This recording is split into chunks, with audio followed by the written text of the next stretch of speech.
Associate Professor, Department of EEE. I'll be presenting about deep learning. So in this session, you will learn just an introduction to deep learning. So what is deep learning? Where we find deep learning applications? If you see, I can find out list of deep learning applications where in the cloud, internet, for image classifications, recognitions, natural language processing, sentiment analysis, and recommender engines. Even in the medical field, we have for cancer cell detection, diabetic grading, drug discovery. And when I say about media and entertainment, video captioning, video editing, searching, real-time translations. Then coming up to security and defense, again we go with face detection, video surveillance, satellite imaging and all.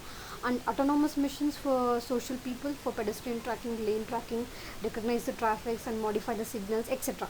So the applications are vast and wide range, which has no limit once a person learns deep learning concepts. So what is the difference between machine learning and deep learning? The difference between machine learning and deep learning is, for machine learning, a person need to extract the features of the input data and then load to the classifier, and then the classifier based on the features extracted will classify based the categories. Whereas deep learning doesn't require a person to do the task of feature extraction.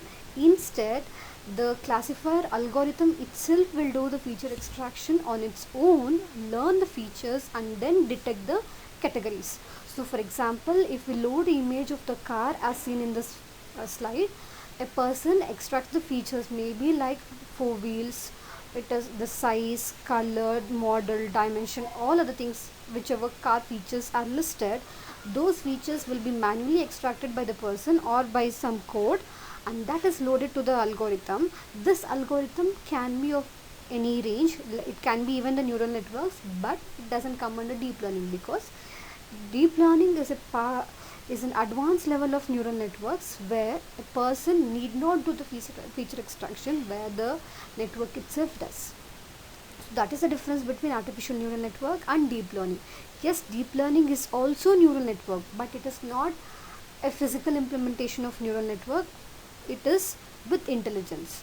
So going in detail, if I have to discriminate between artificial intelligence, machine learning and deep learning, any technique that enables computer to mimic human intelligence. So maybe just say for pass or fail, if the marks is greater than 35, greater than 60, greater than 80 or greater than 90, like how we classify it as pass, second class, first class or distinction, whatever it is, this we call it as just any program does.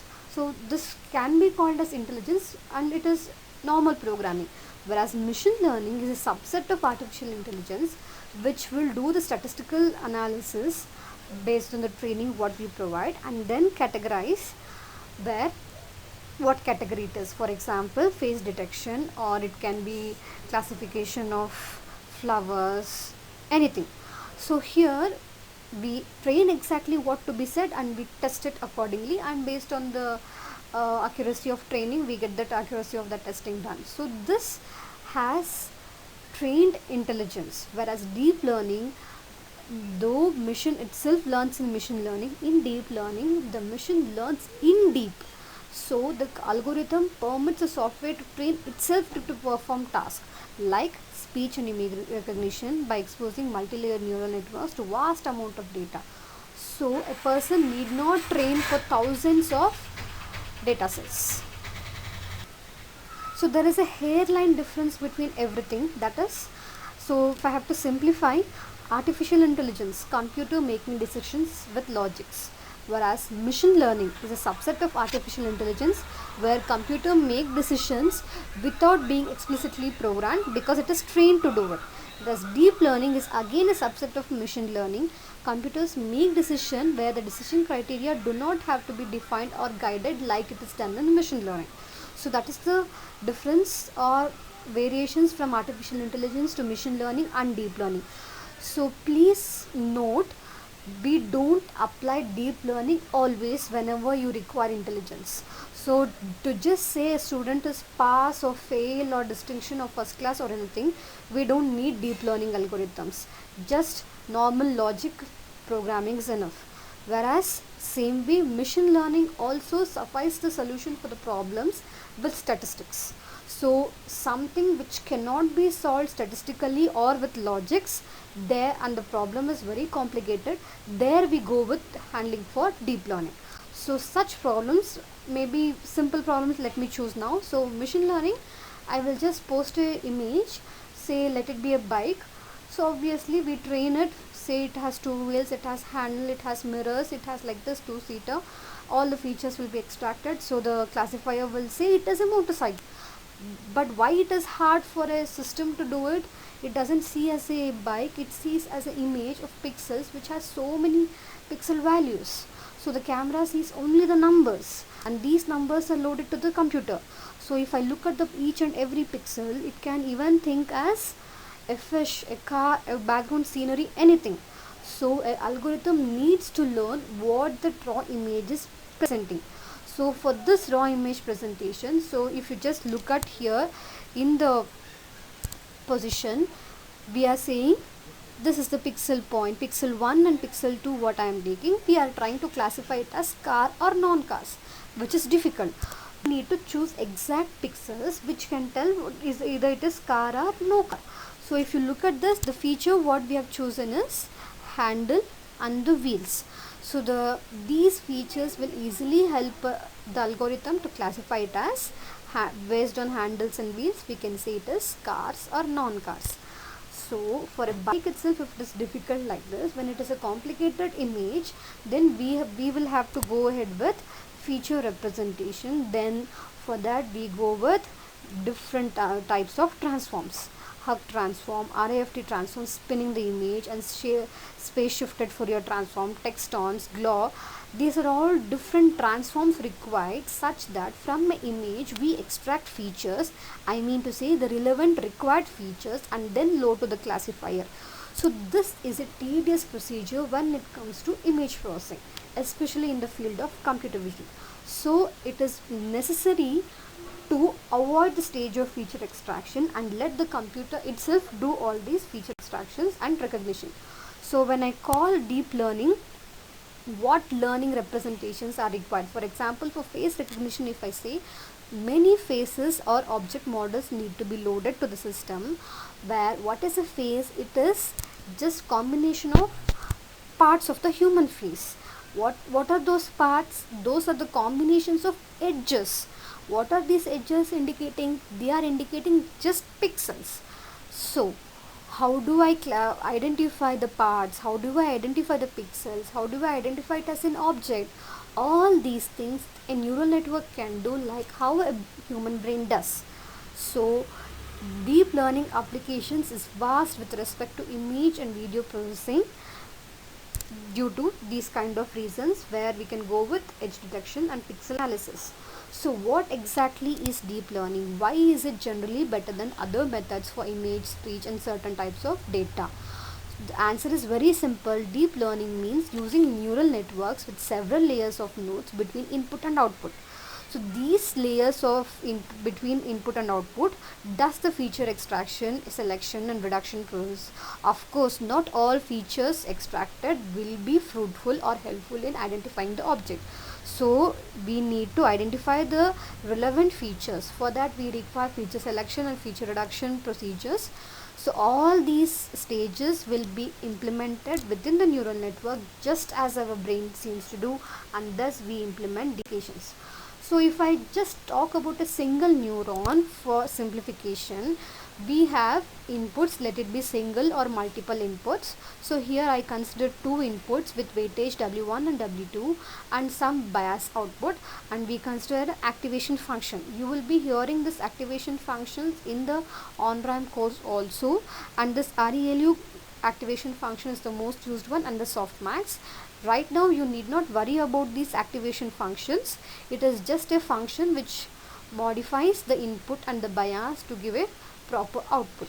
So like how our brain takes certain inputs, processes it, and then gives the output, this also does the same way, takes all these inputs and performs the actions whatever required, and the output is given. This is with respect to single neuron. Whereas if we have a deep neural network and we have certain data set for which each field need to be trained with this, and accordingly classes are labeled as 0 or 1. So initially we give random weightage for the neurons and their path, and based on the output or based on the error what we notice, if we identify these initiations which are randomly done are wrong, we will modify that value. We just modify the weightage values of the neuron, their inputs, their bias and their outputs, so that by the end of the last layer we would have corrected and we get the proper output. So not necessarily for every case we need to train, we need to modify. Once the weightage is set properly, then the algorithm works well for all good data. Now another major part with respect to deep learning is graphics processing unit. Why GPU matters in deep learning is graphics processing unit, most of the laptops which has gaming has this option. So if your laptop doesn't have a graphical processor, then you are not supposed to go with deep learning, because you may hate it, as it takes hundreds of seconds to just complete one epoch. What is an epoch? Epoch is just an execution or one stage of implementation in real time for the data augmentation. Now, if it is taking hundreds of seconds, obviously you won't like deep learning. You want all the work to happen in seconds or fraction of seconds. Instead, if we have graphical processing unit which is available in the gaming software, where the gaming softwares are supported in the laptop, such laptops can find a comparative study which takes very less amount of time. So within seconds or no time, implementation of image processing and video processing will happen with deep learning. So it is advisable to run deep learning applications or concepts on the laptop which has graphical card, where parallel processing will happen. So all the neuron weightages are calculated parallelly from input to output at multi layers. So we seem to have a boost in the performance that results in faster computation. That is how recommender systems work very fast and gets you the recommendations, maybe in Netflix or Amazon or whatever it is. So if you consider, maybe you would have chosen favorite movies or your friends favorite movies, based on that you get a recommendation. See, these people have watched this, you may be liking in this, you may be liking in this. These are all based on neural. This is also with respect to Amazon. So in Amazon, if you have purchased two things, similar items bought by others who bought this also, you would have noticed. So all these recommender systems works based on that intelligence with respect to deep learning. So these recommender systems have a set of input, that is set of users, maybe your friends or you yourself or similar people, and a set of items what people have used, and the history of preference, what in history you used to prefer or they used to prefer. Based on this, calculations are done. The neural networks will study how it is going and give you a prediction what you may be liking. So it would be maybe rating or the preference what you may be liking. Based on that, you will go with the selection. So this is with recommender system, just one of the application in real time what we are seeing every day. So have fun, learn deep learning with love. Thank you. In the next session, we go in detail about the course overview, how this deep learning on-ramp of MATLAB works, and what best we can learn out of it. See you in the next session. Thank you.